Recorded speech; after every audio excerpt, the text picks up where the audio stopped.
Bom dia, galera. Aqui é o professor João Arthur. Mais uma aulinha de geografia. O tema da aula hoje vai ser Cuba e Venezuela. A gente vai entender a formação e o conceito histórico, né, desses dois países, a estrutura social, política e econômica. A sua formação histórica, né? Cuba e Venezuela foram colônias espanholas no decorrer da colonização, né, no período colonial da América Latina. Foram colônias de exploração, igual o Brasil, então foram utilizados sim trabalho escravo nesses dois países. Venezuela era voltada mais para mineração e para agricultura, e Cuba era totalmente voltada para a agricultura. O processo de independência desses dois países foram diferentes, onde o processo de independência de Cuba foi feita pela elite, a elite agrária local.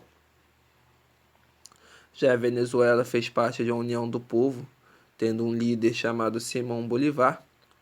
Simão Bolívar é uma figura muito importante da América Latina, para a história da América Latina, que ele não foi só uma figura de independência dos países da Venezuela, Colômbia e Peru, mas ele também tinha um pensamento muito avançado, né? Ele acreditava que os países da América Latina, para bater de frente economicamente e socialmente com as metrópoles, né, da época, Europa, Estados Unidos, que seria hoje também o Japão, teria que ter uma união política e econômica dos países da América Latina, algo que seria hoje um bloco econômico.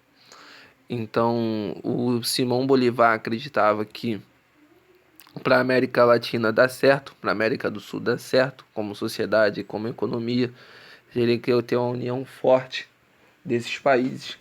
O Simão Bolívar acreditava que a América do Sul teria que se unir num país único, ou num país, ou na divisão de países, criando um forte bloco econômico. Então, Simão Bolívar já meio que pensava algo que seria o bloco econômico Mercosul. A estrutura social cubana antes da Revolução é um país subdesenvolvido, né? Que era governado por um ditador chamado Batista e tinha aproximação política com os Estados Unidos. A elite local controlava grande parte da economia cubana. A sociedade sobrevivia através do cultivo do tabaco, tá aí a ideia do charuto cubano, e também do turismo. Esse turismo era muitas das vezes voltado a um turismo sexual, um turismo mundano, que era muitas das vezes visitado por estadunidenses, né, pela galera dos Estados Unidos. Então, o americano, né, o estadunidense, que não podia fazer certas coisas no seu país, ele ia para Cuba e fazia Cuba literalmente um país bar, onde ele bebia, enfim, fazia todas as práticas mundanas dentro do país. A Revolução Cubana, né, com as figuras de Che Guevara e Fidel Castro. Fidel Castro, cubano, né, ele era ator de cinema, era uma figura conhecida em Cuba. Che Guevara, formado em medicina e líder revolucionário de guerrilhas armadas na América Latina. Então a Revolução Cubana também foi mais um modelo de guerrilha armada, em contexto à Guerra Fria. Então, em meio à Revolução Cubana, a figura de Fidel Castro e Che Guevara derrubam o governo Batista, afasta Cuba dos Estados Unidos. Então, como a gente está no contexto da Guerra Fria, Cuba se aproxima da União Soviética, então a Revolução Cubana foi em base nos preceitos do socialismo. Acontece um momento muito legal, muito interessante assim, de se pensar, que vai ser a crise dos mísseis, aonde a União Soviética coloca mísseis em Cuba apontado para os Estados Unidos, e os Estados Unidos coloca mísseis na Turquia apontado para a União Soviética, e a qualquer momento iria se instaurar uma guerra nuclear. Então, para os Estados Unidos, de modo de retaliação a Cuba, cria-se um embargo econômico a Cuba.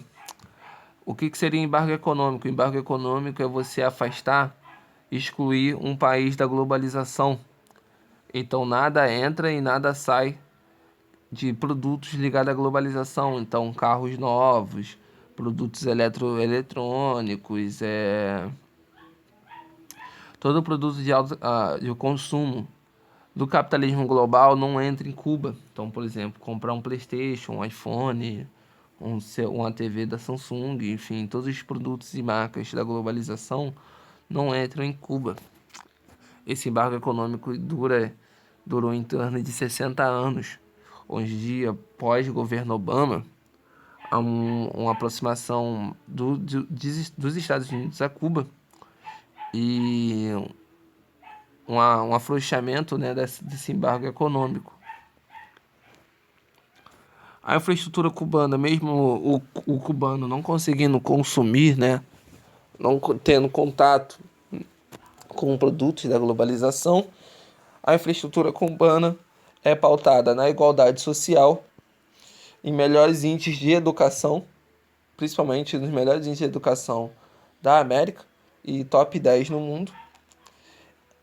Uma medicina especializada, considerada também uma das melhores do mundo. Então ele tem a educação e a saúde top 10 no mundo. Mas ao mesmo tempo tem um governo extremamente centralizado, né? Então com isso, dialogar com o governo cubano é algo muito, muito difícil. E um dos principais problemas, não só a concentração política, né, a falta de uma democracia em Cuba, mas uma discriminação sexual. Ser gay em Cuba é algo muito difícil, assim, a sociedade não aceita. E principalmente perseguição religiosa ao cristianismo neopentecostal. Então, como a gente conhece, né, na nomenclatura de crente, ser crente em Cuba também é difícil. Cuba é muito ligado à religião católica e ao candomblé. Então, em Cuba, você tem a saúde e a educação e a segurança, funciona muito bem. Só que você não tem uma democracia igualitária, né? A família Castro, a família de Fidel Castro governa Cuba há 50 anos.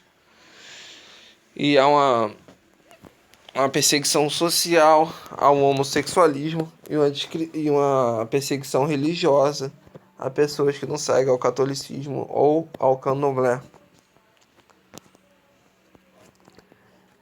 Venezuela, né, é um país que exporta, né, e produz muito petróleo e gás natural, tanto que a Venezuela faz parte da OPEP.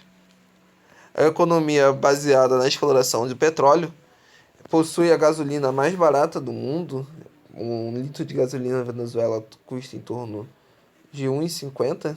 É muito barato, mais barato que pão. Enfim. Então a Venezuela, que é um dos maiores países produtores de petróleo, não era para estar sofrendo, né, toda essa questão política e social que vem ocorrendo no país. Mas a política venezuelana ela veio estável nos anos 2000, com o governo do Hugo Chávez e o governo do Nicolás Maduro. É um governo comunista centralizador, né? É conhecido como uma ditadura do trabalho, a ditadura do proletário. Tudo começa a desandar após uma suspeita de fraude na reeleição do Nicolás Maduro. O mesmo partido governa há mais de 20 anos o país. Esse governo comunista centralizador, aonde tudo é ligado ao Estado, até os canais de TV pertence ao Estado, e o povo não aguenta mais esse modo de política. E na última eleição, a eleição foi pautada entre Juan Guaidó, um cara ligado à globalização e mais próximo dos Estados Unidos, e o Nicolás Maduro, um cara mais centralizado, um cara ligado à estatização, ligado à ditadura do proletário, né, ao mesmo governo há 20 anos. O Nicolás Maduro ganha a eleição e acredita-se que foi num modo de fraude essa, essa eleição. Então, com isso, o povo vai às ruas, instaura-se uma crise política e social dentro do país. Essa crise faz com que aumente a inflação do país. Então, a inflação vai ser o aumento do valor do dólar dentro do país. Então, o dinheiro, né?